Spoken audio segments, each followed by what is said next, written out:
I tested the chat. It looks like the chat's working. All right, welcome everybody. Welcome Oh, to. I still don't. Hang on just a second. I still don't see you. I think it's just Oh, delayed. I think it's just delayed. This always happens. there's a Everybody always delay. says, "Are we live? Are we live? Are we live?" And Yeah. everybody watching the live stream, like whenever they get to watch it, it's like, "Oh yeah, they're already live." Anyway, welcome Yes. everybody. Welcome to the special episode of the Wall Street Technologist. Today we have our very own Santa Claus, aka Greg Bledsoe, renowned forerunner and bandwagon jumper in the blockchain space. With this episode, we're doing something really entirely different. I never did this before. Well, one, live streaming. Usually I just record podcasts. Two, it's Christmas Eve. We just decided, like, what the hell, let's just jump in and do this thing. And we're going to make it a live AMA. So, well, first, welcome, Greg. Thank you, sir. Let me. I'm gonna do a little. I'm gonna go post this on Twitter now. The correct link. Because we still. It looks like I'm the only one watching right now. So it's going to be tough to get questions if nobody shows up. So That's true. and then so let me do that real quick. Yeah, I'll do that too. Let me ask you a quick question. My podcast format is usually, I think the people coming to your channel probably know who you are, but maybe I'll repost this on my as a episode of the podcast. So why don't you tell people who you are and what you do and how you got here? Sure. Let me do the post myself, because before I answer your question, because I just realized since I started this, I never actually posted the actual link to the live stream because we didn't go through this setup. Yep, that's what I'm trying to do right now. I was gonna go update folks. Yeah. With it. And I was thinking, oh, it's okay, they'll just watch the replay. But then you brought up a good point. It's like, there's not going to be much of an AMA. So, let me just. Okay, they texted me a verification code. All right, I'll log into Twitter. 482. And maybe I'll edit all this out in the post production. For those of you who are not watching, which is nobody right now, so nobody will notice. Okay,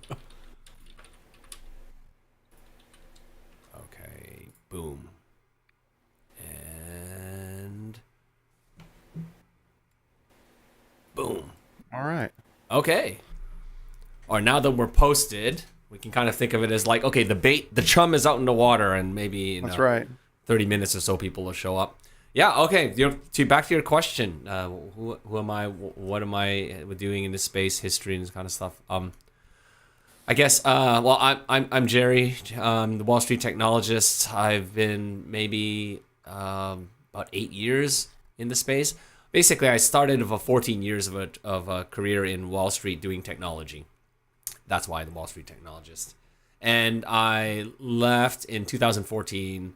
About 2 years after I found out about Bitcoin, mostly because I saw like there was a big opportunity to start building some interesting stuff on Bitcoin, and this was after 2 years of being skeptical, and 1 year of being skeptical, another year of trading on Mt. Gox, and then when that sort of ended abruptly, then I decided, maybe I should just look into this whole what's this other layer of potentially innovative applications that you can do. Of course, I didn't come up with any brilliant ideas. I was just going to build another Mt. Gox because I was thinking, Mt. Gox really was terrible, so it can't be that hard to beat that. considering I was in that space. I came from at the time I was working at JP Morgan, and we working on trading systems on the front desk of the foreign exchange desk. So I was like, okay, this is a no brainer. We can build our own exchange and do a better job of Mt. Gox, no problem. That never really came to fruition because there was just no appetite. After Mt. Gox collapsed into bankruptcy, nobody really wanted to say or touch anything about crypto or Bitcoin for several years.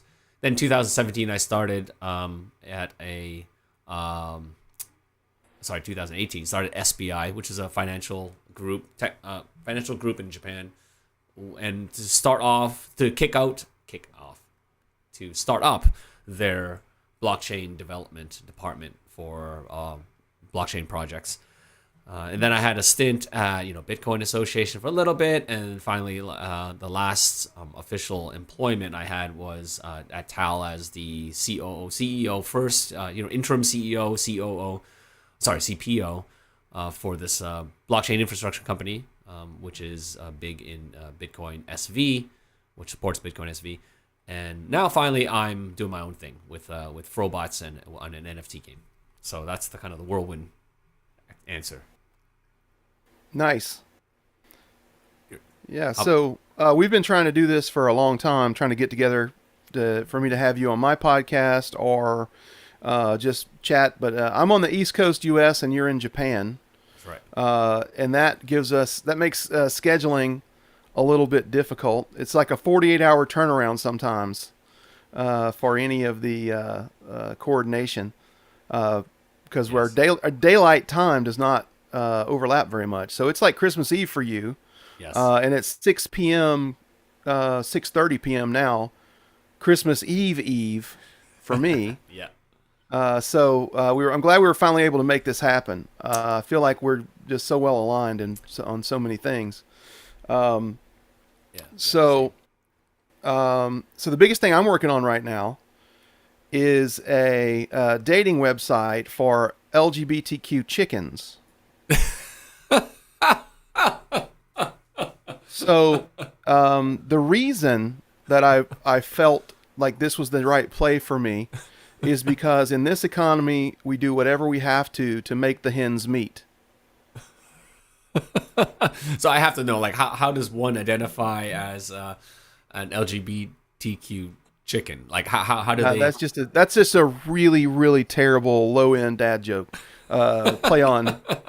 Oh, I thought you prepared multiple layers of this joke, and I really wanted to dig, peel a couple of those layers of the onion there to see if there's anything. No, that's all I had. That's all I had, just to start off with a little bit of levity, because we're going to talk about those are the chickens that don't cross the street or something. Yeah, we're gonna like start off with some levity because we're gonna get into my plans for the soap token. Okay, soap. So that's going to be a little bit. That's a multi-layered joke as well, that I think really has some potential. I'm hoping somebody is going to pick up on it. Because you don't want that to be rug We got a pull. badum-tis. We got a badum-tis in the chat there. Oh, yeah. Thank you so much. I'm here all day. But no, for real though, I believe in the Bitcoin of the white paper as a mechanism to enable new business models that have never been possible before. And I lost faith in Bitcoin when I watched the whole thing get sort of deconstructed in real time, sort of sabotaged. Mm-hmm. And so I came back to it during the pandemic when I had a second to pop my head up and look around and see that there was a new that there was somebody was trying to take Bitcoin back to the white paper roots and get back to the low fee, high volume vision that interested me to start with. Yeah, for sure. I totally agree. That's when I got back in. This was so I probably lost interest in cryptocurrency in about 2016 because they were really mucking about with it. They were talking about things like SegWit and the HODL, not HODL narrative. HODL narrative didn't exist yet, but they were talking about this digital gold narrative of something that was only for high value transfers and all of this kind of stuff. And those arguments seemed to be winning. Yeah. And I just didn't have any interest in that. That's not disruptive. Nor is some of the crime coin plan even possible. You just guarantee your own extinction. Yeah. Yeah, absolutely. I just kind of lost faith, lost interest, sold everything I'd accumulated, and then kind of moved on to do other things, build other businesses. And it was the pandemic. So I had the misfortune of exiting the business I was in February of 2020. Mm. So if you remember what happened in March, took my payout, had some cash I was sitting on, my plan was to go back after exiting that business and go get some capital to do some other things. And when the economy's shrinking 33% in a quarter is not a great time to go get capital. Mm-hmm. So that didn't work. So instead, I took a little time to kind of reorient myself, and I did some more research on where blockchain was, and saw that there were actually, at first I thought there were a few candidates to do the things that I thought were interesting. I mean, you were starting in 2020, you had XRP, Solana was rumored, I think at that point, that they were trying to get to that low fee, high volume stuff. Although why nobody wanted to do proof of work with big blocks, I couldn't figure out. And it was actually like, I just kind of discovered Bitcoin SV was doing the whole big block with proof of work vision that I thought was the only one that really had long-term staying power. Mm. And it interested me again. I thought, okay, now we have something. So got involved, set a goal to pitch myself into a company trying to build in this space. Did. Wasn't quite the right fit at first. Jumped over to Unbounded Enterprise, which then became Nifty Jigs, which then became Asset Layer. Yeah. And had to take a step back from that because we had some bad funding issues there. And I had drained by 2022, I had kind of drained my own liquidity down. So I needed some actual money. Needed like a paycheck. Working for equity only was getting a little bit more difficult. So that's kind of where I am right now.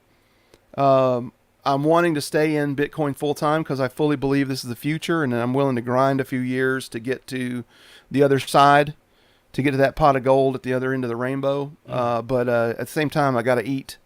Yeah. So that's kind of where I'm at right now.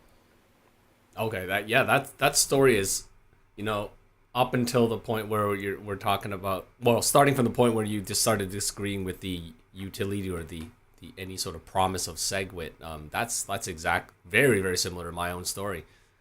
So there's up until, still we're all in the space where we're trying to get to that pot of gold at the end of the rainbow while still being able to put food on the table, kind of thing, and it is frustrating.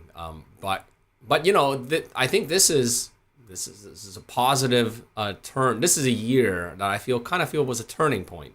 There's a lot of significant things which gave us a lot to be hopeful for this year. So let's toss these out so that we can actually make this we can dive into some of them as more of a discussion. So this year we saw,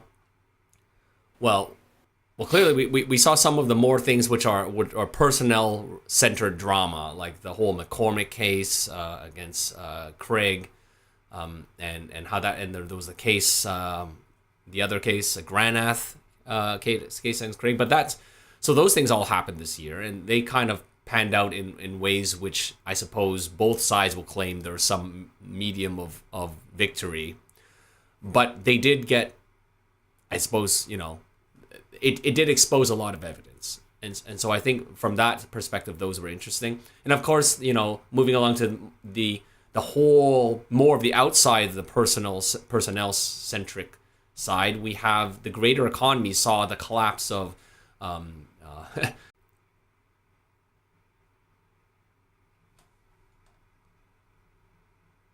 Okay, I think we're back.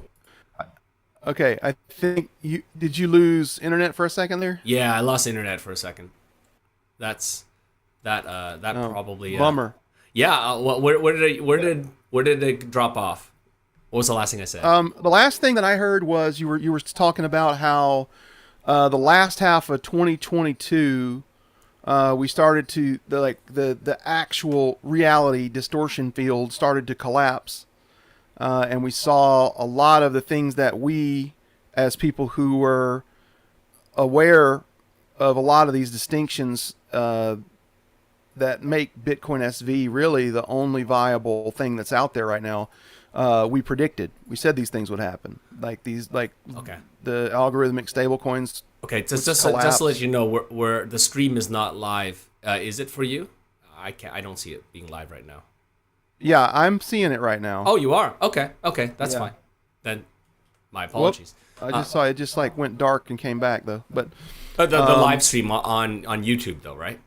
yeah. Okay, good. My I've got it studio is up. blacked out, but I'll just go by you. If you see it, then it's definitely getting out. I still see it, but of course there's a lag.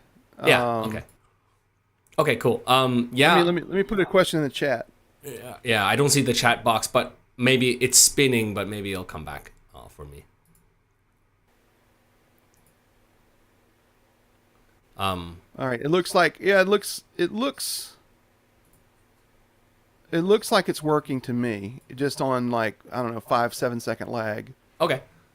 So I guess picking up from where I left off, then I think that was it was an opportune moment. All right, for all the conspiracy theorists out there, it's because some people wanted to take down the stream right when we started to talk about FTX. No, maybe. It's really I wouldn't say it's impossible. not impossible, indeed. All right, so the studio it's not connecting to the stream, so I'm just gonna go straight to the link and ignore the studio. The studio doesn't seem to be able to recover from a dropped.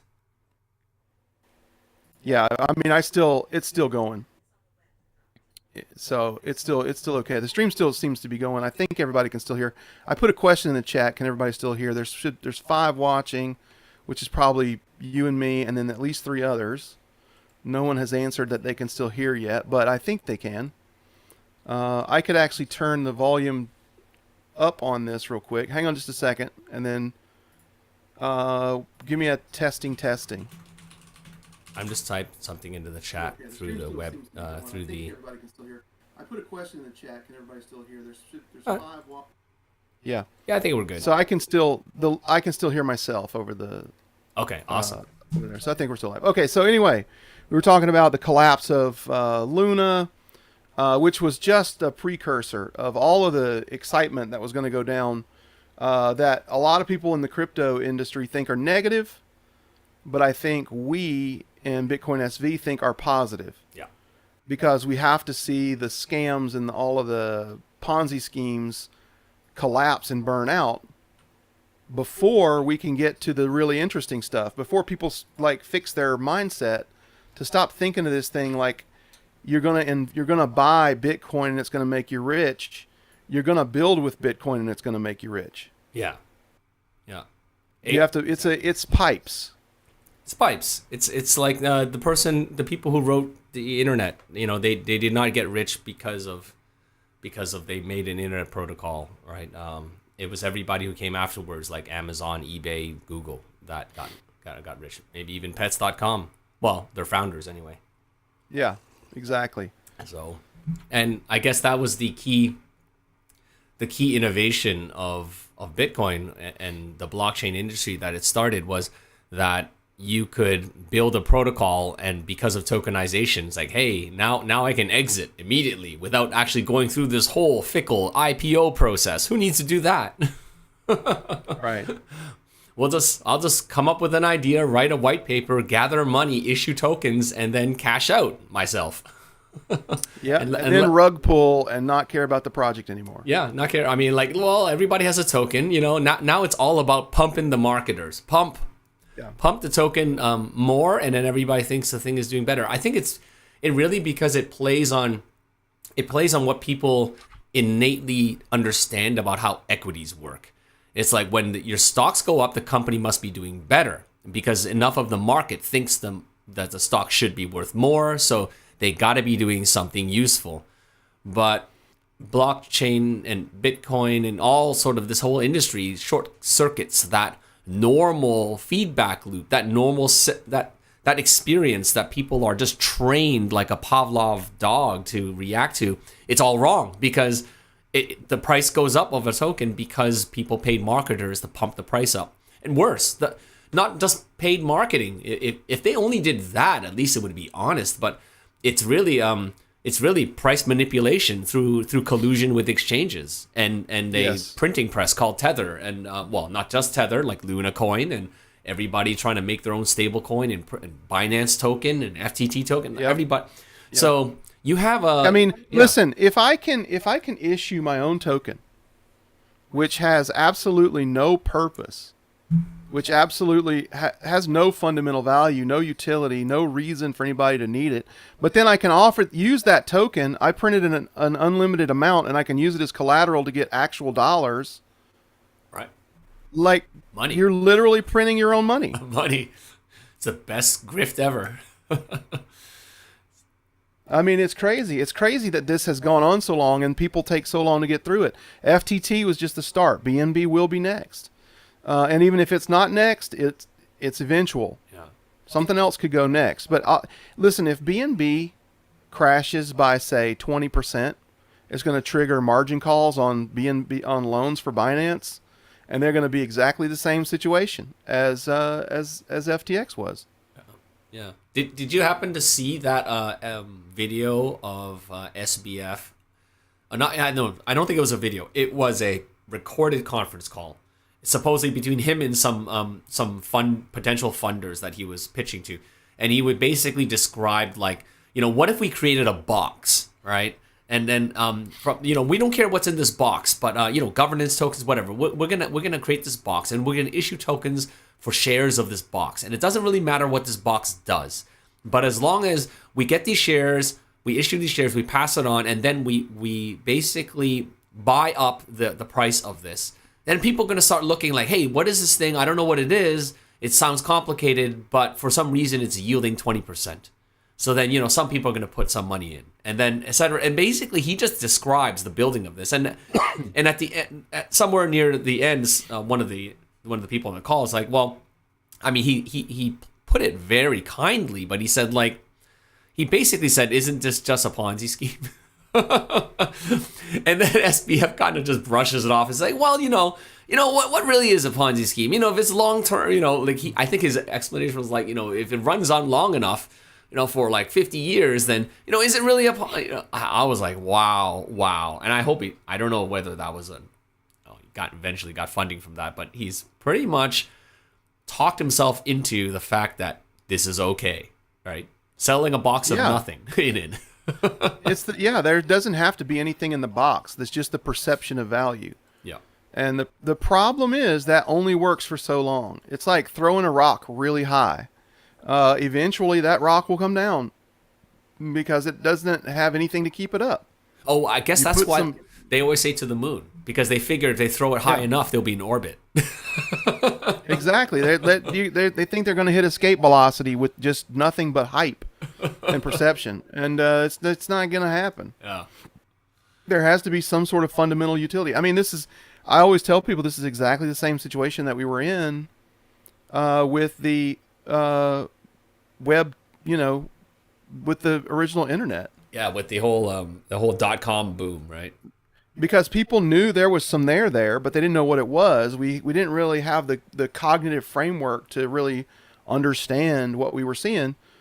And so people were just like, okay, now there's this gold rush mentality. We know there's some gold in there somewhere. We don't know where, but now there's a gold rush mentality. Everybody wants to get their piece. Right. So money just floods in for garbage. And it's incredible how long that was able to go on before it turned out. I mean, so how many people published puff pieces? You had two extremes, right? There were these puff pieces that said the fundamental rules of business and economics have changed. That all you have to do is put it on the internet and worry about how you monetize it later. And we had all of these articles being written by supposedly smart people saying this stuff. And then on the other extreme, you had Paul Krugman saying, like, there is no there. The internet will have no more economic impact than the fax machine. And they're both wrong. Right. I mean, the reason there's so much excitement is because there's something fundamentally there. And they just didn't, the people that were flooding the money in were driven by the fear of missing out and didn't do their due diligence and didn't actually bother to stop and think, is this it? Is this the killer app? Does this thing have economic legs? Yeah. Is this a viable business? And a lot of times it wasn't.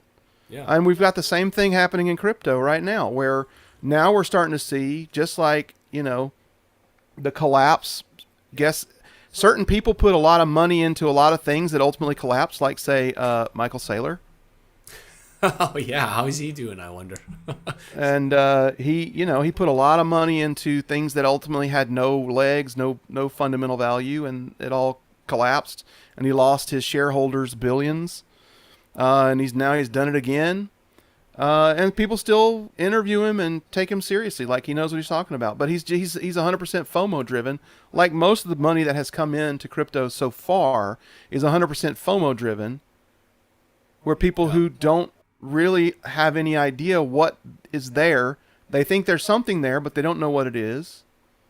And so they're just pumping money into nonsense with, number one, build it on blockchain or involve blockchain or use blockchain in the business plan somewhere. Number two, question mark. Number three, profit. Is that not to Simpsons or? That's not a business plan. No, that was, I forget where that came from, but it was South Park. It became like sort of the canonical explanation of web business plans. Yeah. That were circulating in all these decks. Yes, I think it was the that underwear were going around. Yeah, it was the underwear gnomes in South Park when they collected It could underwear. be something like that. I think that, but I think it even preceded South Park. Oh, really? I think I saw this in the late 90s. Yeah. Okay. I think I saw this in the late 90s. Like memes were just starting to become a thing, and I think that I saw that. Somewhere on Usenet or somewhere back in the stuff we old people did when we were riding around in our dinosaurs. Wow, yeah, yeah, that's right. You're probably around my age. Yeah, you used Usenet, which is hard to find folks who used Usenet these days. Yeah, it's still there. It still exists, and you can still find some really interesting stuff on it. But it's back in the day, that was where you would go to have interesting conversations. That's where I learned that I really could not form a cogent argument. Because you had, basically on Usenet, you had a bunch of academics and nerds and didacts and autists and, people who could, the flame wars on Usenet were different. Yeah, for sure. Now it's just like, now it's just like mother jokes. But, I mean, back in the day in Usenet, you would be eloquently eviscerated. Yes.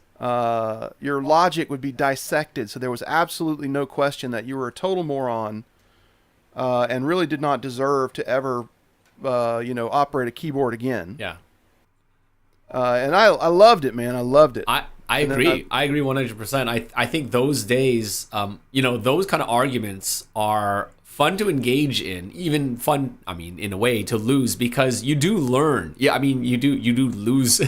You get shamed quite a bit. There's a lot of pride getting harmed and bruised, but you do learn. Whereas these days, like you said, it's just mother jokes. It's just, I don't want to argue with, here's a meme. Here, look at this picture. You're wrong. Clearly, look at this picture. It's a meme. You're wrong. Yeah. Right? It's like, and I blame this on Twitter. I blame this on the medium. It's just too short. It's not full form. And it's allowed stupid people to sound smart by allowing stupid people to argue. In a way which they brevity think they is the soul of wit, right? Yeah. So the less you say, the smarter you seem. That's right. The illusion. And the thing that you have to do is to draw out people's arguments. Yes. And it becomes apparent. It doesn't take too long for anybody with a triple-digit IQ to start seeing who knows something and who doesn't. Yeah. But it's just it's an engagement process, and when you have the entire planet Earth on this medium, just about, and everybody gets to have an equal say, and most of them don't know what they're talking about but are very opinionated anyway. It's hard. The signal to noise ratio is just too it's just too low.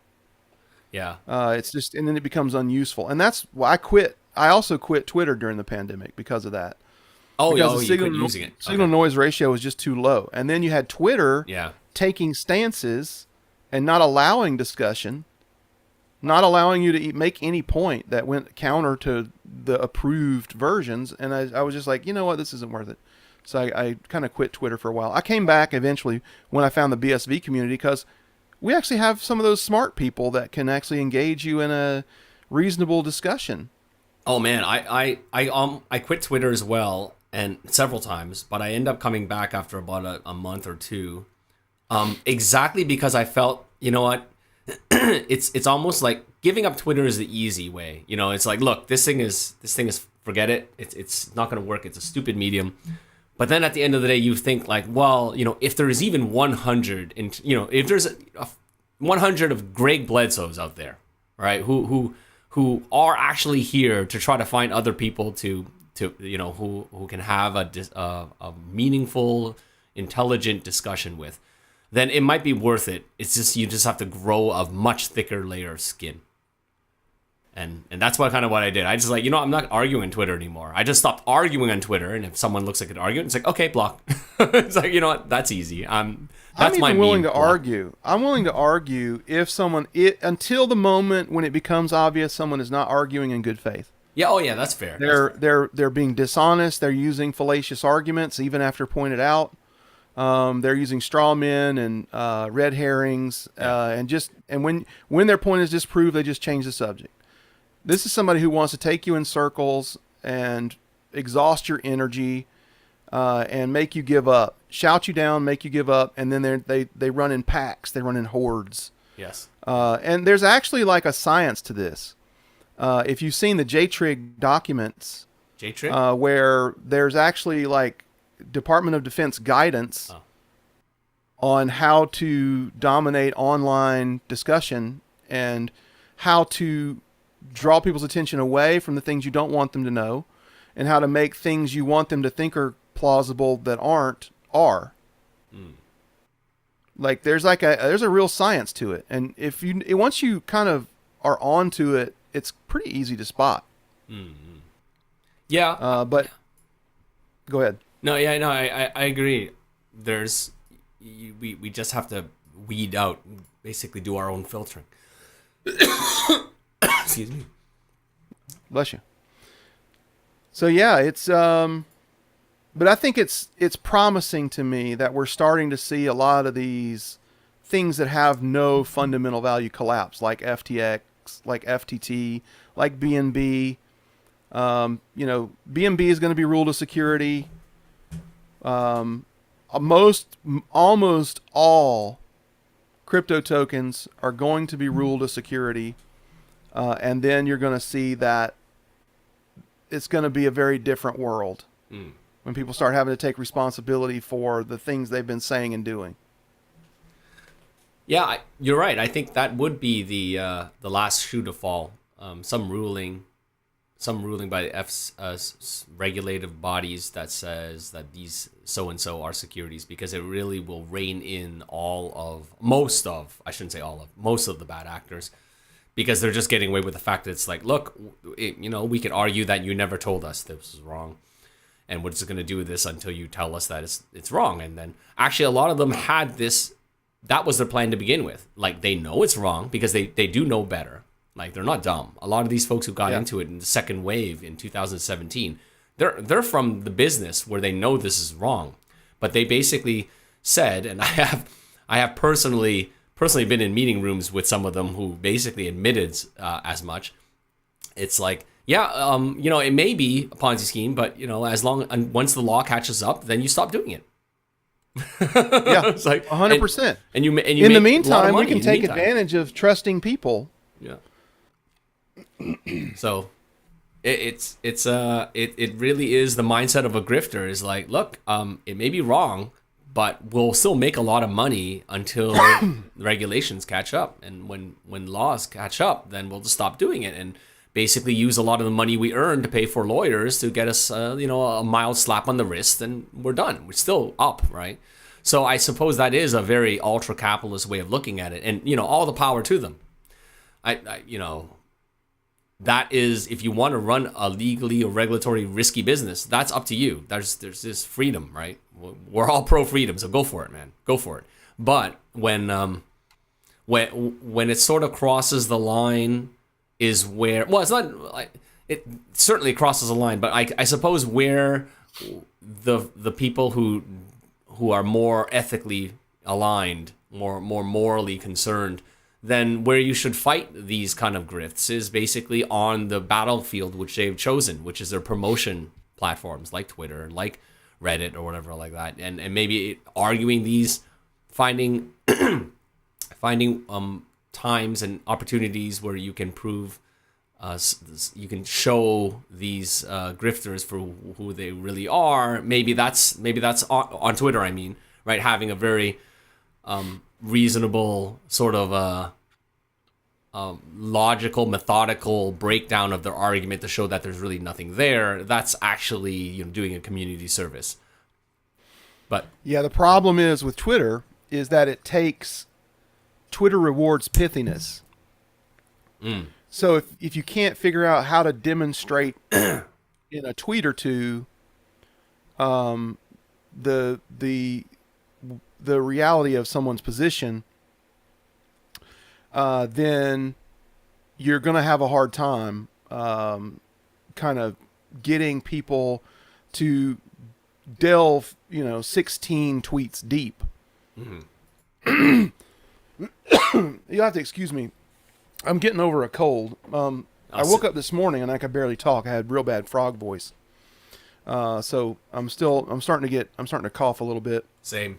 I may have to mute and kind of drink more water here in just a minute. I got myself a whole tub of water. Yeah, to me, the best way to deal with trolls on Twitter, to me, is to have your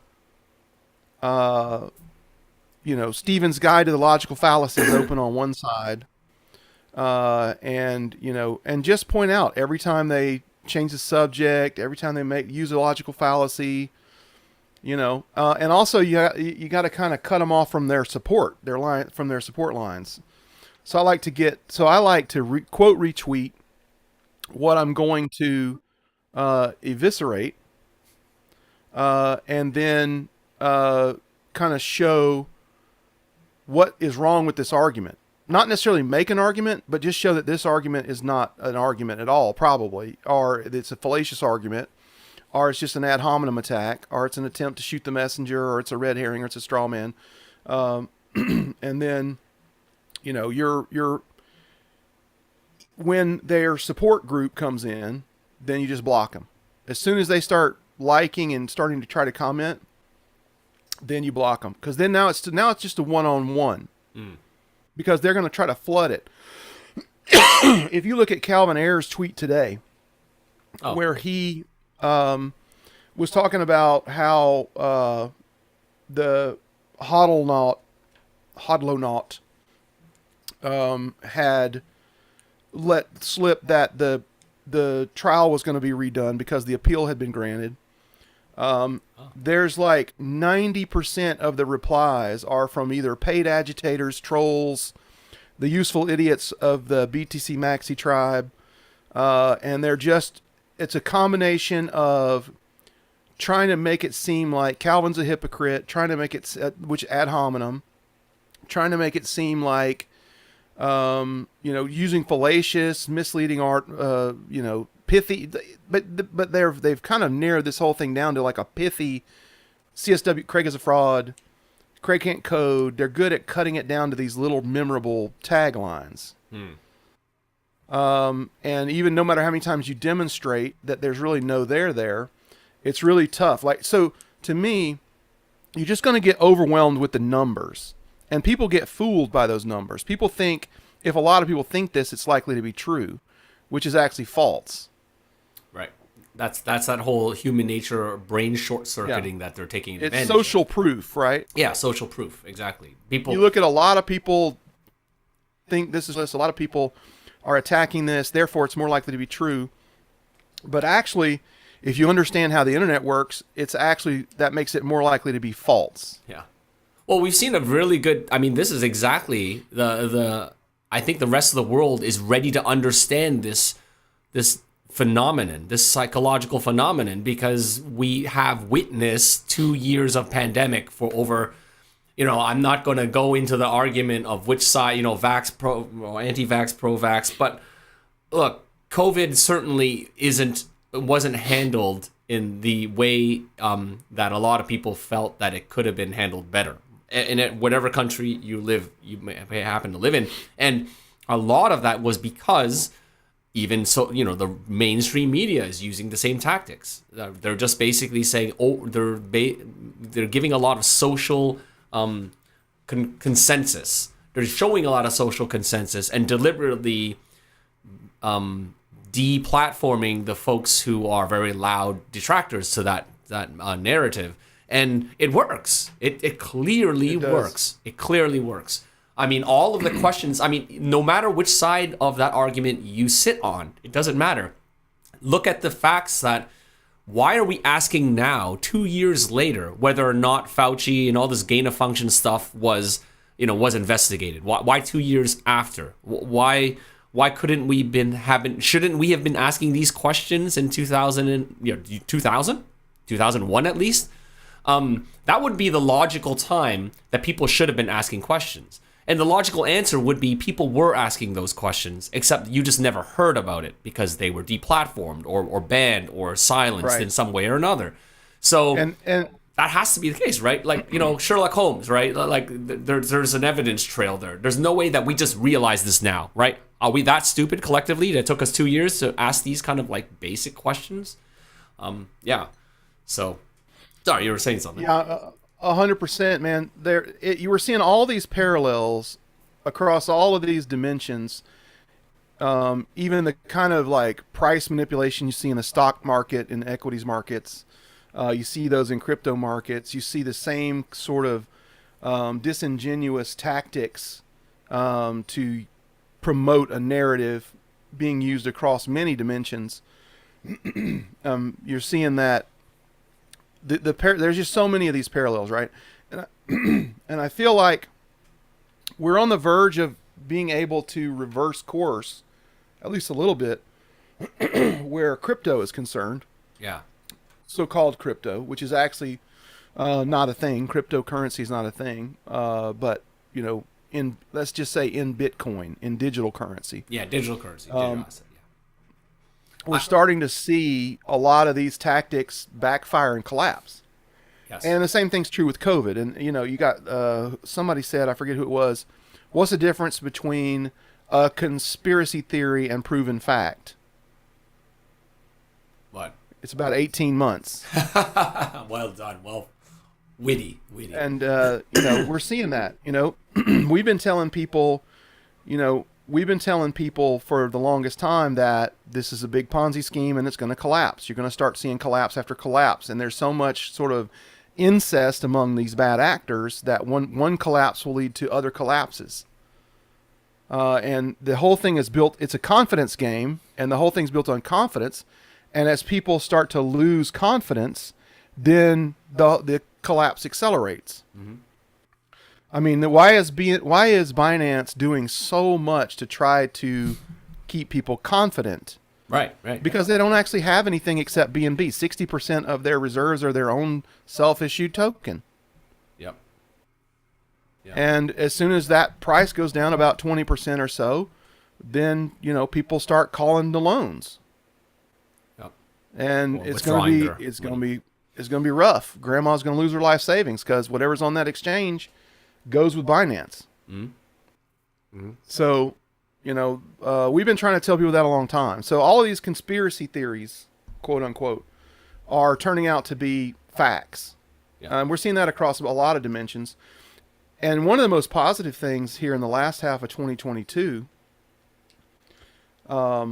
is that the exchanges seem to have run out of their own BSV that they have from the airdrops, from the forks, and now that they have no more, they can't offer leverage for shorts and stuff anymore. They can't loan it out anymore, and I think most people who actually have BSV use it, and so it's in a wallet that they can actually use, like Handcash or another BSV wallet. So the shorts have collapsed. The short positions collapsed. A lot of them are delisting, stop margin trading with BSV, and those are to me very, very positive. Even delisting BSV to me is very, very positive. Yeah. No. Because Yeah. Go on. because this is where the price gets manipulated. And once the markets start to be able to do proper price discovery, then it's kind of game over for the narratives. So you'll watch battles back and forth. So Sartoshi actually pointed this out to me, that you can watch somebody will dump some, and the price will start to go down, and then somebody will buy some, and the price will go back up. So it's sort of like dueling. You've got dueling whales in BSV right now on the exchanges that still are listing BSV, but without the leverage and the shorts, and without being able to buy and sell the same BSV over and over again through loaning it, through short contracts, their power to manipulate the price is way, way less, and they're running out of BSV it takes to do it, which means they'll have to buy it from users who have it in hand cash or wherever, eventually, if they want to keep manipulating the price. And this is going to be the game has changed at this point. Yeah. I mean, it lasted way longer than I thought it could. Yeah. But it is this era of price manipulation of BSV, I think, is coming to an end. Yeah. And it couldn't be coming at a better time. We got a lot of stars aligning here at the end of 2022 to line us up for a good 2023. Yeah. No, I agree. I think it's also just for the larger market, the larger digital asset market than just BSV. The fact that these exchanges are getting pinched on their, I suppose, their bread and butter business, which is, say, like Ether or whatever, Ether to Polygon or BTC to some other coin. And because of this sort of scrutiny of these string of collapses of all these companies that started all this DeFi movement, and it was really just the same amount of money sloshed into DeFi from the previous fad, which was ICOs, I guess, and that is starting to be shown to be nowhere near as big or nowhere near as successful as the numbers indicated that it was, and the people are now just withdrawing, and that is putting a really big limitation on what they could do in terms of price manipulation in that front, and it really sounds like they are running out of all their bullets. And the thing I guess I wanted to say, because you reminded me when you were talking about it, is like why they're just funded on their own tokens, and the question I'd like everybody to think about is, why do you think it's more likely than not that they aren't doing something that they? I'm trying to avoid saying a double negative. How is it likely? How is it that people can consider that there's even a possibility that Binance and all these other exchanges aren't doing something badly, that aren't doing something that they shouldn't be doing with your money? Because look at their incentives, right? Even they have all your actual assets. What is keeping them from misusing them? It's the same way FTX did. Well, honor, ethics, morality. Okay, maybe even if they had all these things and they were trying to do run the business on the up and up. As you said, it's a confidence game. Once people start losing confidence for whatever reason, right?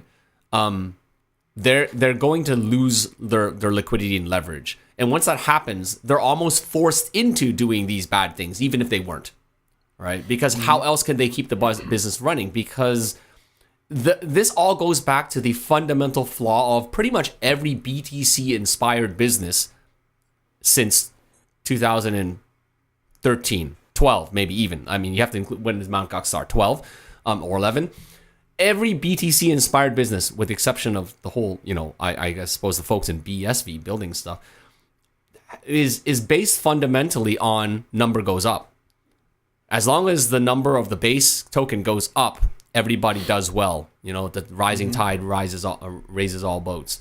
But once that stops, then everything stops. So therefore, it's the incentive of every business in BTC to do whatever it takes collectively to keep the number going up. And that's why you see this sort of fake consensus. This is why everybody sort of innately agrees with each other, even if they didn't have a secret Telegram chat group called called the cartel, like the FTX and Binance and all of them did. But even if they didn't have that, every other small little company, they're all going to basically saying like, this model works because they have to. It's almost like everybody bails the water out of this boat, because if we stop bailing the water out, we're all going to sink. They're all on a Titanic and they're all bailing. Yeah. So it really is like the incentives, man. The incentives. Yeah. All right. So 2 other things I wanted to get into. Number 1, Kristen Auger Hansen has come into the ecosystem. There's a lot to talk about there. He was there for the Kyle Roche self-immolation. Yeah, that was good. That he did on camera, bragging about all of his misdeeds and getting caught, and has now come in as the InChain, the new CEO of the InChain Holding Group. I had a couple conversations with him, had him on the podcast. Literally every time I told him about something that I felt like was a hole in the BSV community, he was already on filling it. He'd already taken some steps. So I'm really, I think he's providing a key piece of the puzzle here, that we were really missing. We owe Calvin and Craig basically a huge debt of gratitude for keeping this thing alive. Yeah. Till now. But at some point we have to get to mass adoption. We have to attract people into the ecosystem. We have to get capital flowing into the ecosystem. We have to get outside capital.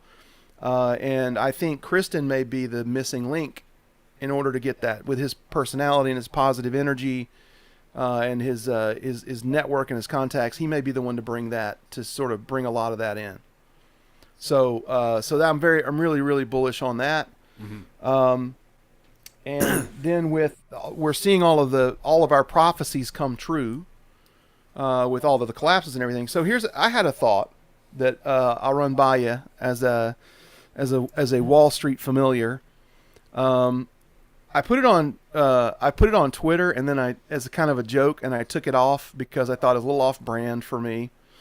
I wanted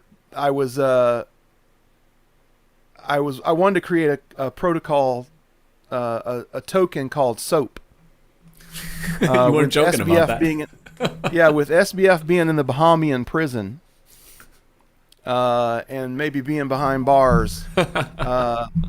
Look, and my idea for it was sort of a credit default swap on the exchanges, so that every time the soap drops, we make money. And so we just have to keep telling SBF and CZ and Do Kwon, don't drop the soap. I think that has some severe meme power there. There's meme value there. Yes. I'm sure you can make I think there's meme value there. And I think a well-executed sort of credit default swap-like vehicle could be a really interesting, really powerful kind of thing. I just think SOAP may not be the right name for it. Like I said, that was just me being mean. Just mean-spirited and Grinch-like. But I don't like wishing harm on people, but sometimes you just can't help it. Sometimes you just think it couldn't have happened to a nicer person. I think that's a good idea, but if you were, I think, seriously considering it, the issue with credit default swaps is you need someone to take the other side. Right. So I don't know if you watched the movie Big Short, which was a great explanation of the financial crisis. Yeah. Right. So like, there were people who knew that it was going to go down, but it took them a while until they could find someone to take the other side, until like Dresner, or the guys at the guy at Deutsche Bank, until he basically said like, I believe you. I think we can make a product out of this. And pretty much what Deutsche Bank did was like, we can make a product out of this so our salespeople can find the idiots on the other side, right? Our salespeople who are our normal clients, our normal buy-side guys, they are thinking that you are so crazy that I would happily bet against you. So you need to get that an investment bank in so you can find the other side. Which I feel is like we're all. I feel like we're in that same position right now, yeah. where you can. I mean, look, the mortgages are all overdue. Yep. Like they're AAA rated. How? The mortgages are all overdue. Like it doesn't make any sense. Yeah, of course, but we who see that, we who know that, we're viewed as crazies, conspiracy theorists. Yeah. Exactly. And so I feel like we could get people to take the other side. I feel like we could get people to bet against us. I think so. But the key there is, which is a takeaway I'd like the audience to really consider, because there's a lot of people out there who think like the financial crisis was because of Wall Street, but that's kind of like blaming violence on the invention of the gun. I mean, like you do know it's a tool that it really depends on who's sitting behind the gun. So Wall Street is necessary, because think about it. If you wanted to do this in a crowdsourced, decentralized way, it's really hard. I think I could be wrong. Maybe there's some, but I haven't seen any successful crowdsourced betting platform that's happened. Even though all those Ethereum guys have been talking about it since God knows, at least 2015. They had several cracks at it, never really panned out. So until there's an actual platform that can do that, you're going to need an investment bank or an equivalent, and you're going to need someone who believes you, but has access to institutional money, who's willing to really violently disagree with you, and that's essentially the function of Wall Street. I mean, they're making risk hedgeable because they are making buyers meet sellers, right? And that actually is a value added to the system. You can't deny that. You can't just say like, oh, we can just do without them, because if we had a decentralized system, then everybody can just circumvent that middleman. But what you have elevated in power by circumventing that trustworthy middleman, most of the time trustworthy, I should say most of the time, is that now you have given the power to Twitter. You've given the power to social consensus, because in a decentralized platform, what is Joe Schmo? Who are they going to use as the rating company? CoinDesk. They're going to, Bitcoin Magazine. They're gonna basically rely on some silly things that they read on the internet, which you pay for and you control. And who are they going to rely on to do the trade? Your decentralized platform, smart contract. So they have no expert advice at all. And you're asking all American Joe Schmo public to take the bet, take any bet. I mean, in this case, I would bet with you, on the CDS against the SOAP. But this same tool can be used for evil, because the people who like to run grifts would use the same tool to get everybody to pay $50 into their latest grift. So this is why, while I'm not against decentralized platforms, you can't get rid of the centralized ones as the alternative. When there's got to be a place for buyers and sellers to come meet, and that is necessarily some form of centralization. Yeah.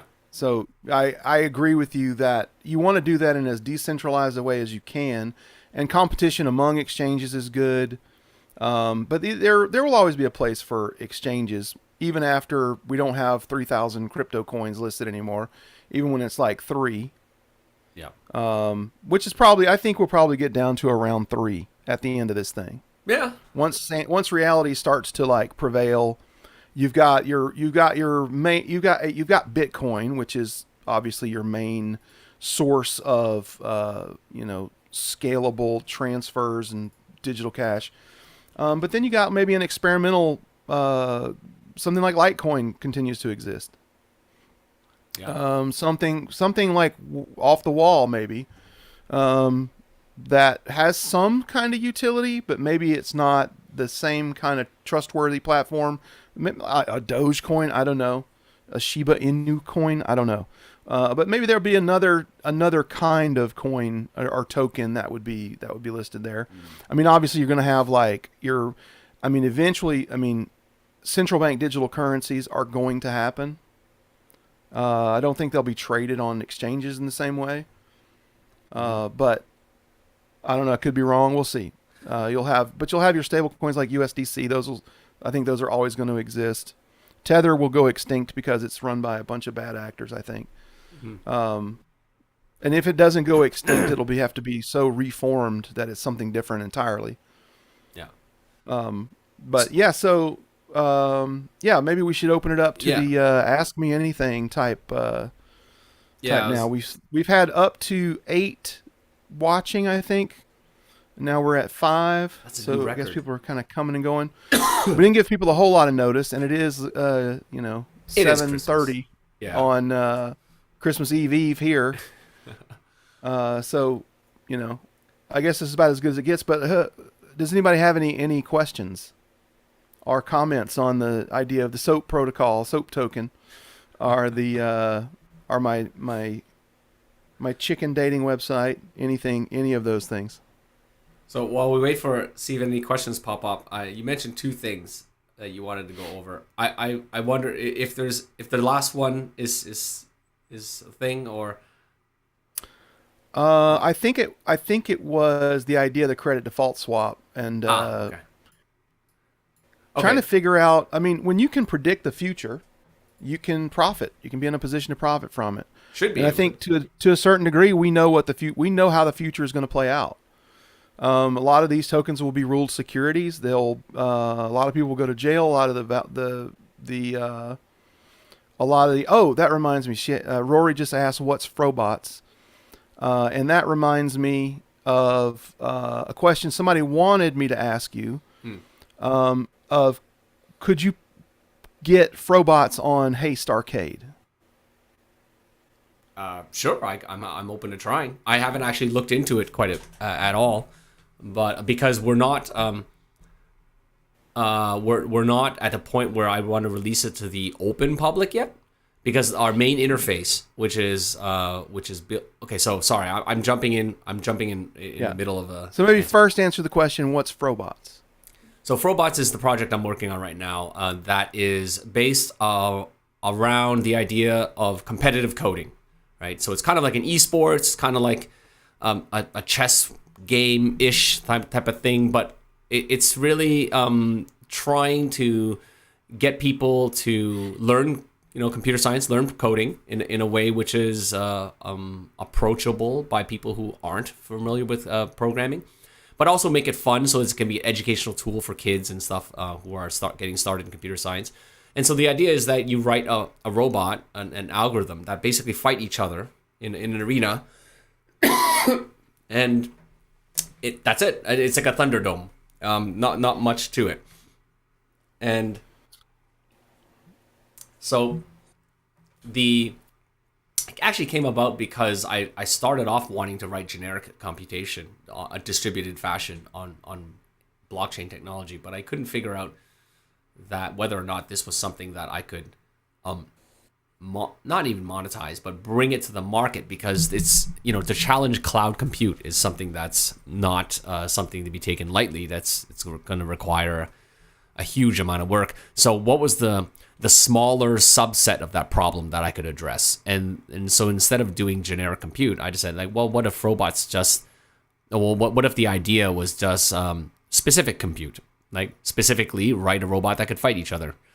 So, kind of like in a Tron-like fashion, or there was actually some games like written in the early 80s that were similar, where basically you just have a very simple language, you just program it to drive around a tank, fight. Oh, actually Atari had combat, if you remember that. So it's kind of like logo-like concept, it sounds like. Yeah, exactly. It's very logo-like, the turtle thing. So you just tell your robot, go in this direction, drive, scan in this direction. You have a cannon, you have a tank which moves you around an arena, and you try to be the last one standing. So how is this blockchain? Well, one, it doesn't really focus. I don't really try to say it's so much of a blockchain project or an NFT project so much, because I don't believe that the fact that a project is NFT or blockchain should be the selling feature, right?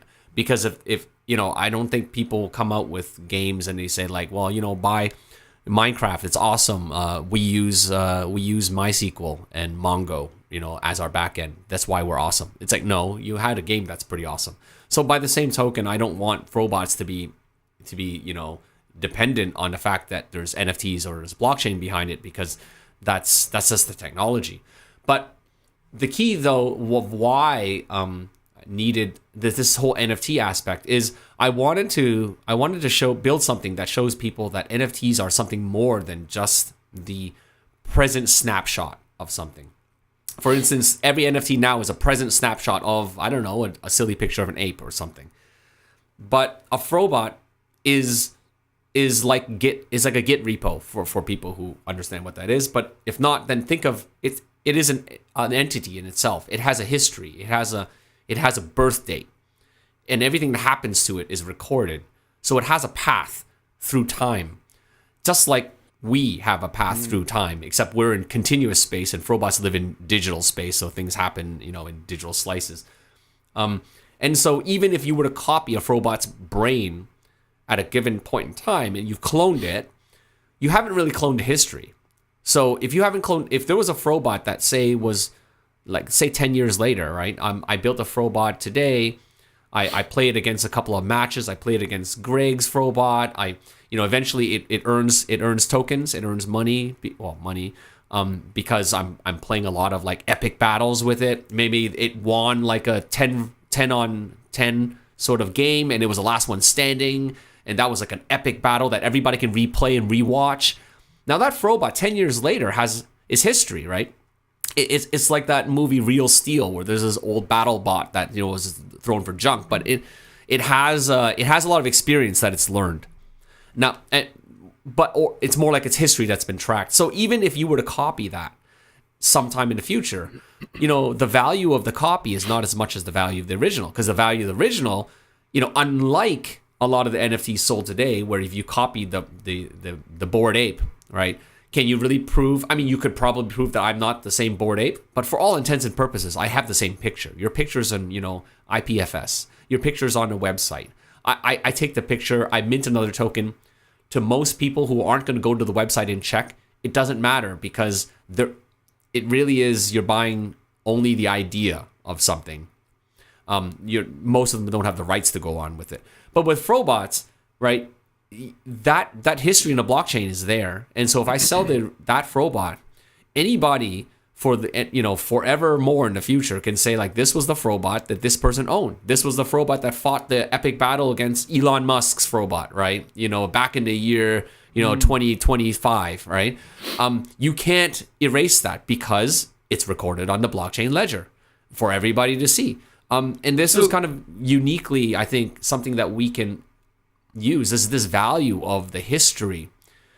It actually gives a digital entity, in essence, somewhat like a life. Like it has existence. It's not just a copy. You can't copy his historical path because you can't unwind the blockchain. So we're going back to the whole, what is the innovation that blockchain really give us, or Bitcoin really give us? Bitcoin, because blockchains that, like Ethereum, which don't track history in coins, can't really do this as well. But a blockchain which uses UTXOs, like Bitcoin, started by Bitcoin, what does that give us? It gives us the ability to say, like, that transaction happened, 5 years ago, and I can prove it to you without sending you like masses of data. I can prove it to you simply by giving you the transaction hash, and you can find it, and with a Merkle tree path, you can find it on the existing blockchain header, which everybody still has. And these are, I apologize for getting a little technical, but these are the kind of things which really the Bitcoin gives us. And that ability for anybody forevermore to prove that this really happened in that date is the reason why Craig called it a timestamp server, right? In the white paper. Mm-hmm. It's timestamped. You can't. So is the Frobot? Sorry, let me just ask a question real quick for my own before I forget it. Is the Frobot the set of instructions?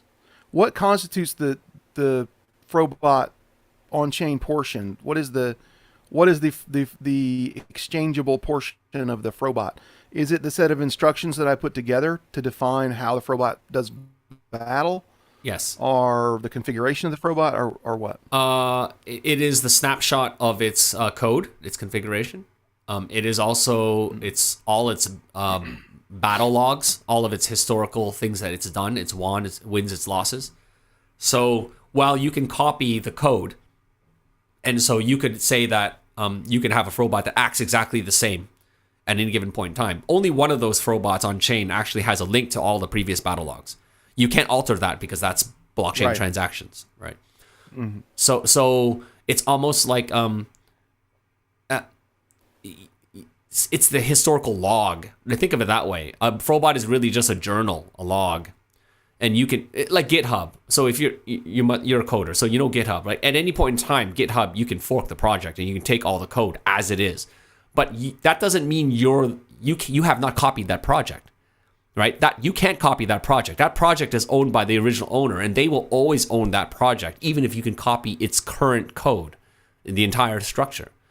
So think of Frobots as just GitHub, except it's useful code, not just like general code, right? GitHub, general code anywhere, and it could be whatever. But Frobots is specifically code to win games, win battle tournaments in the arena. So that's kind of like what a Frobot is, I suppose. Very, very cool. Very cool. And this is kind of getting into... I actually did a podcast before I actually started the Building Blocks podcast, I was on the Reality 2.0 podcast with Doc Searles and the folks there. And I was trying to explain to them, I was still refining my explanation of what an NFT actually is. And I think right before we went on there, I had kind of honed it in where people would get it immediately. That it's actually not anything new. It's actually something very old. It's an encapsulation of some unique piece of information or data in a representational form. Mm-hmm. So non-fungible or unique token are representation. So like your birth certificate, the deed to your house, those are actually already NFTs.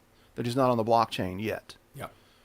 But now, once you are putting them on an immutable time-stamped ledger, and now when you're not limited to what you can actually include, because it doesn't necessarily need to be human readable, like your plane ticket, like the real information of your plane ticket is in the barcode.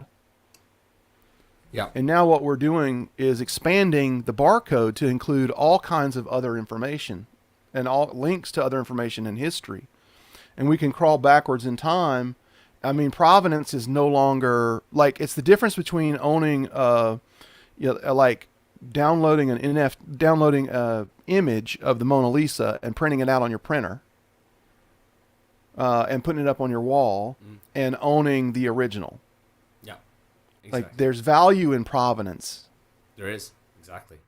And proving that provenance in the digital timestamp searcher is actually like really, really important.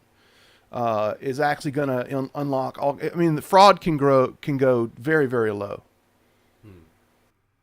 I just got asked a dangerous question by Rory. Who has been your favorite podcast guest so far? Me or you? I think on Building Blocks podcast. Building Blocks, okay.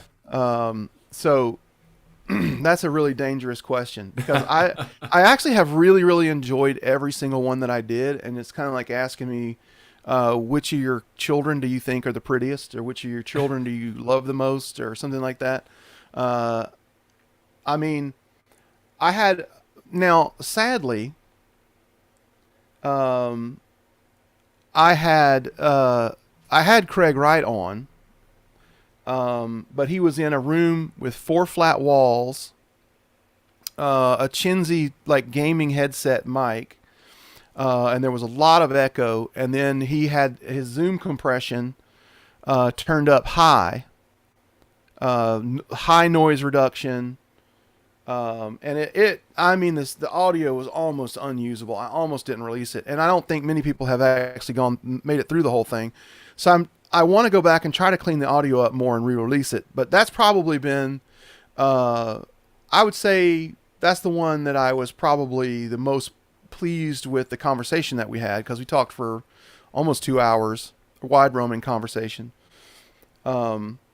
Didn't actually talk about blockchain that much. Talked about a lot of other stuff because if he's a really fascinating person to talk to. Yeah. Much like myself, likes to contemplate all kinds of different things, and not be limited to one specific area of interest. And I would say probably I enjoyed making that one, but agonized the most over the release process because the audio quality was just really not very good.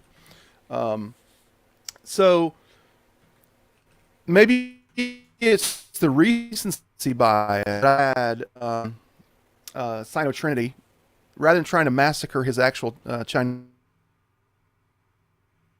name or username from Scrypt on the last edition, and we had a great time. I kind of veered us off into quantum mechanics a little bit. I used Minesweeper as a bridge. He was talking about Minesweeper and proof that the game isn't being rigged against you, in building in smart contracts and that sort of stuff. And then I took it in a quantum mechanical direction, and we talked on that a little bit. And that's always like really fun to do thought experiments on nature of the universe, time, and reality. Those are always like some of my favorite things to talk about. And I talked about it more than he did, honestly. But it's a fun conversation. And let's see, other than that, so Chris, I would say the one that got, and you have to be more specific about what you're talking about.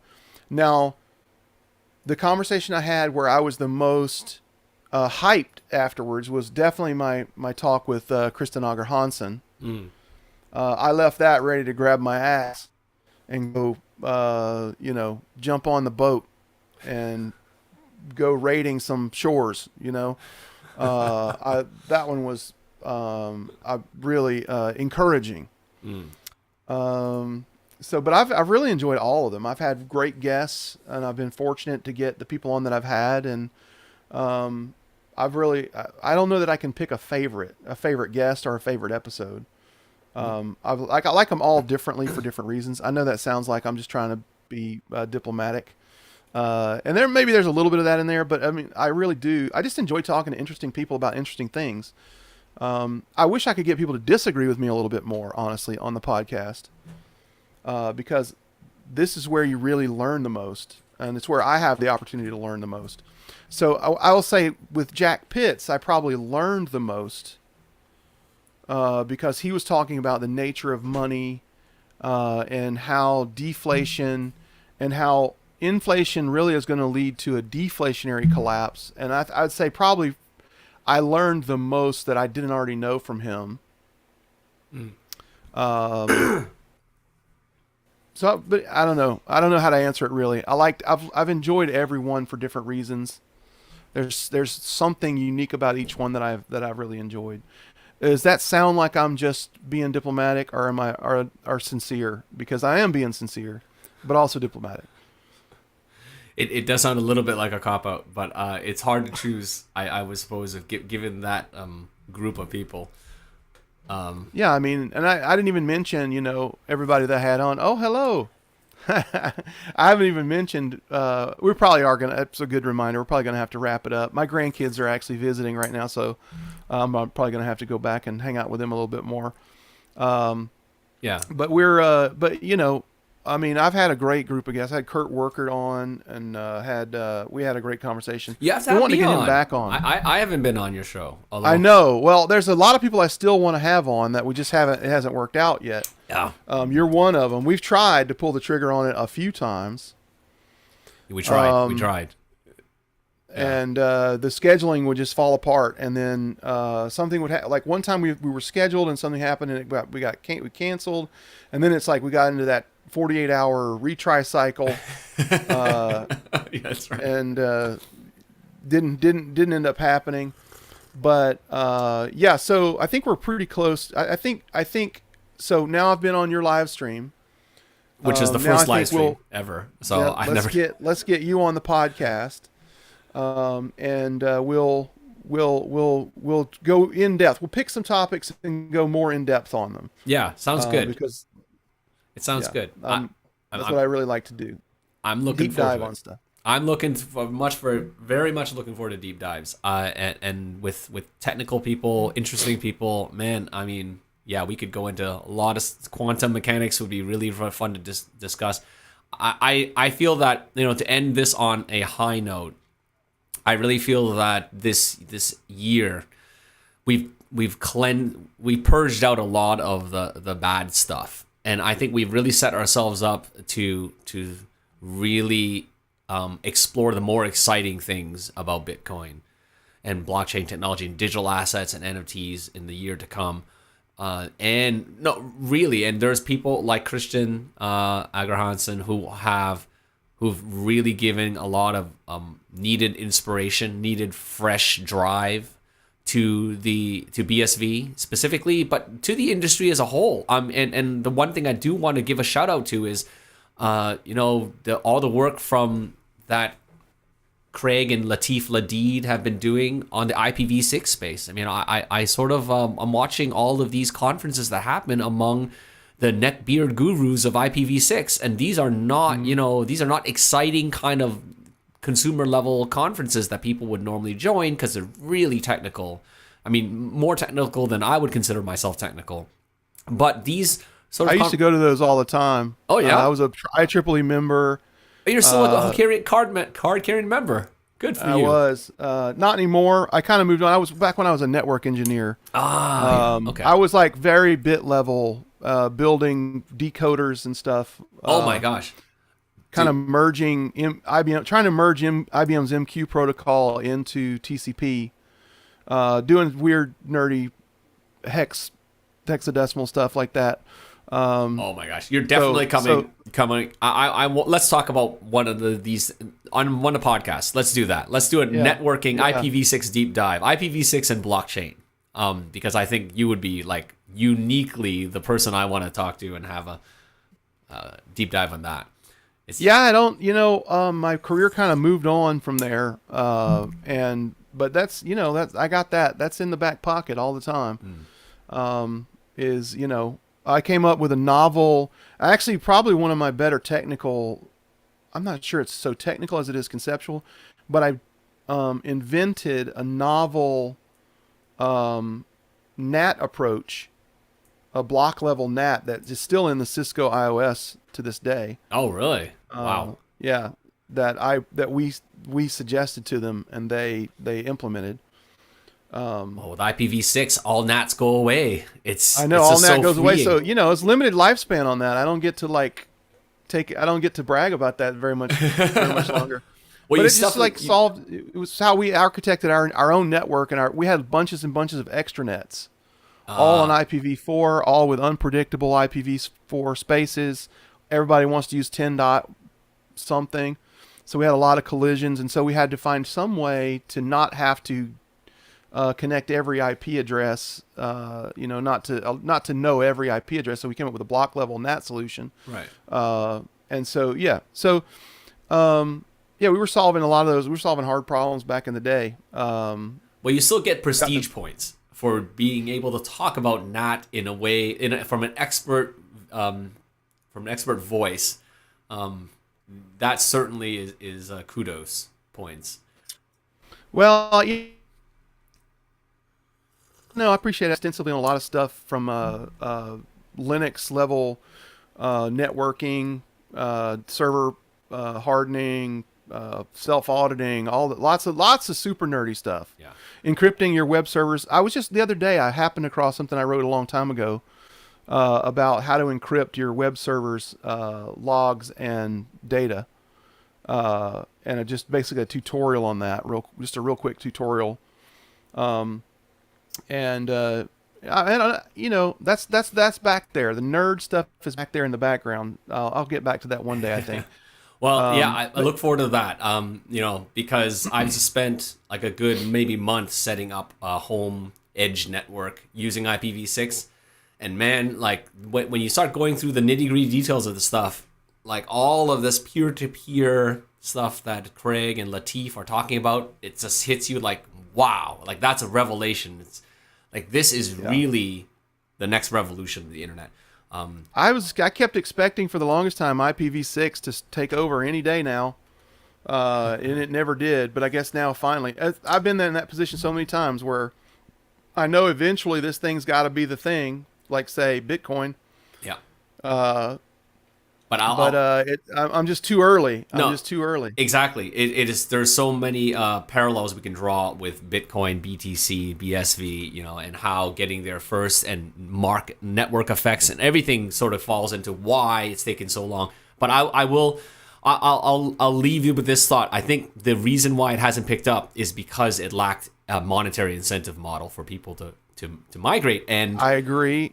And I think we have NAT one now. solved the original problem well enough for this long. Yeah, exactly. I mean, you can NAT forever. I mean, you can literally NAT forever. But the problem is, well, not the problem, but the issue with NATing, continually NATing and using this solution, this patch solution, is that people don't really realize they don't have internet access. They just have access to somebody else's intranet, right? You're on your ISP's intranet. You're not on the internet, my friend, because your internet address changes every 1 hour or whatever your ISP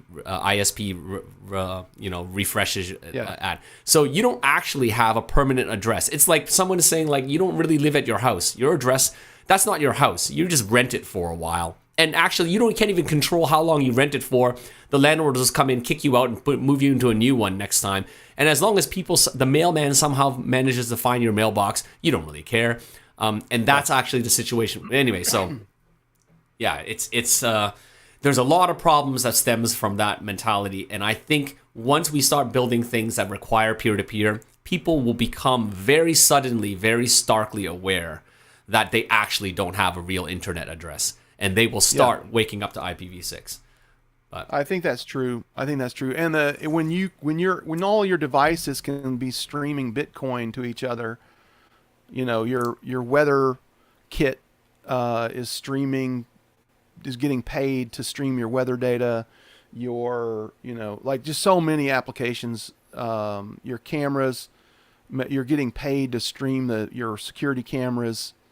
They're constantly just bringing in little small amounts of Bitcoin to their IP via their IPv6 integration.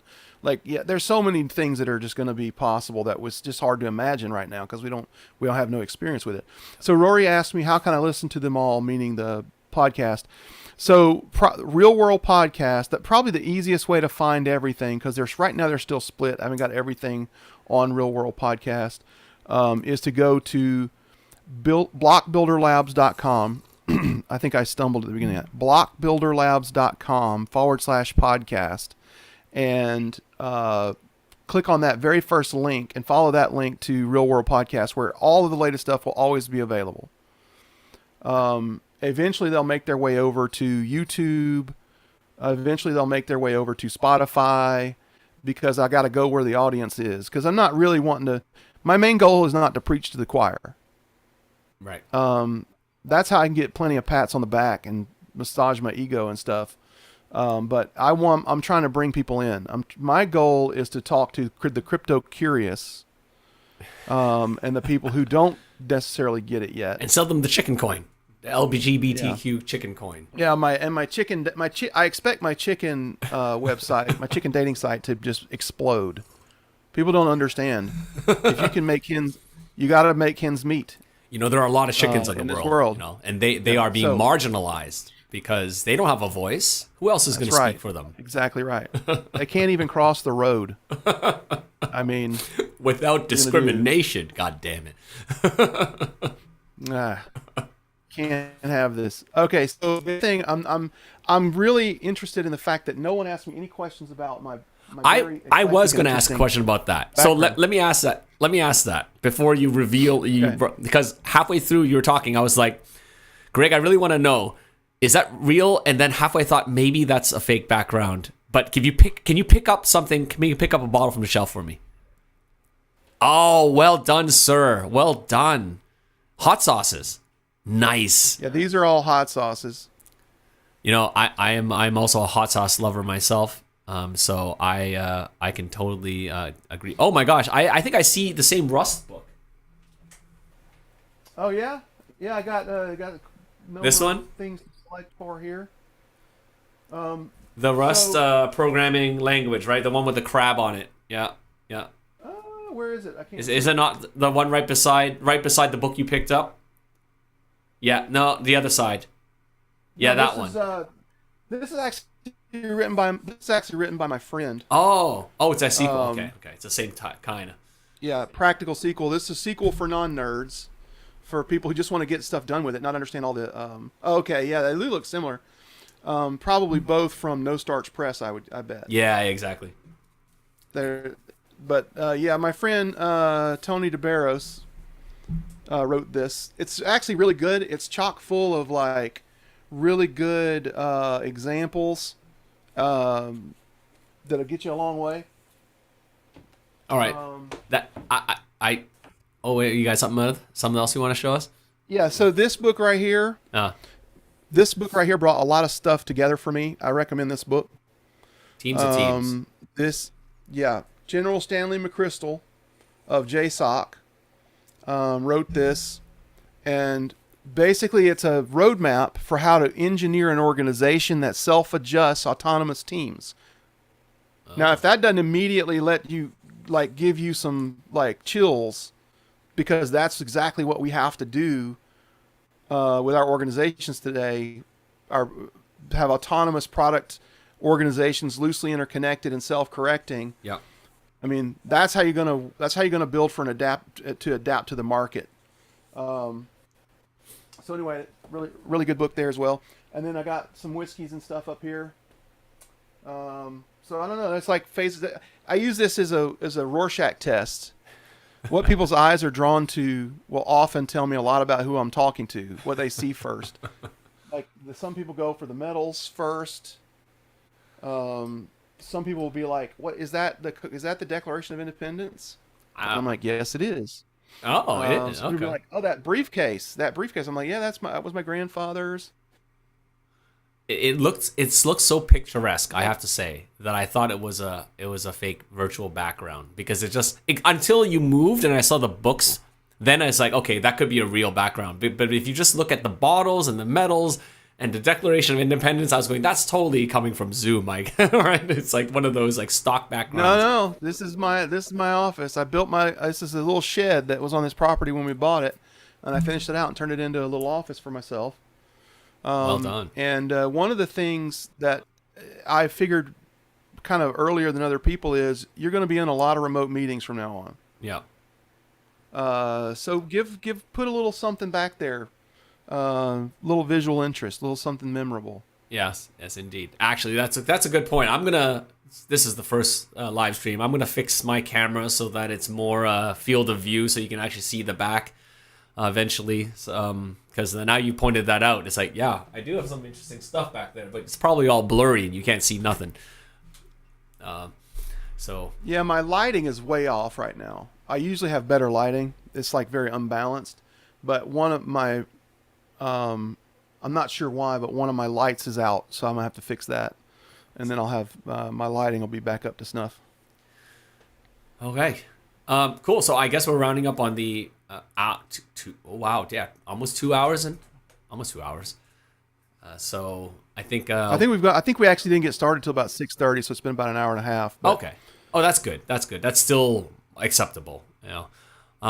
Anyhow, so this has been great. This has been really, really fun talking to you. Appreciate you coming this close to Christmas, and we finally got it together. This is awesome. I'm happy, and this was really the first time I literally just sat down and tried to get streaming working. So, hats off to YouTube and OBS. You made it more or less easy, except for that whole child made for children thing that you have to click to get chat going. YouTube, you got to fix that user interface. Otherwise, yeah. I usually suggest a tech walkthrough, especially if we're doing something new, and I didn't, so that's on me. I think this cold has just had me thrown off. Usually I would have thought of that. My brain's at about 70% right now, so no. Also my fault. I was thinking about that. I was totally thinking we should do that a walkthrough too, but I was like, what the hell? We took so many tries at getting this together. Even if we put it together and it's half shambles, it'd still be better than nothing. So thanks everybody. Agreed, 100%. And I mean, ship it. That's my basically about half my product philosophy is just ship it. Just ship it. Just get it in the market. See if anybody cares. I mean, how many people are going to show up for live portion anyway? I mean, we didn't give people all that much notice. Yes, exactly. So probably not going to be that many people to be disappointed. Exactly. Sorry, but, Rory. So let's just get it. Just launch it. Let's launch it. And maybe now we've got something going now. Maybe now we've got something going. We can do this on the regular. Exactly. Let's do this on the regular. And stuff. New Year's resolution for myself. We will give you more heads up notice, at least a week's notice. We will publicize this and we will get this sort of all cleaned up. Because now we have like a core of people, and we have an ongoing show that tons of things that we can discuss, and why not, right? Let's use this technology, right? I mean, it's going to get more and more interesting from here. Exactly. All right, so I want to thank. It's going to go faster and be more interesting. So Merry Christmas. Merry Christmas to you. Merry Christmas to you, and everybody out there. A Merry Christmas and a Happy New Year's. You guys take care, and we'll see you next time.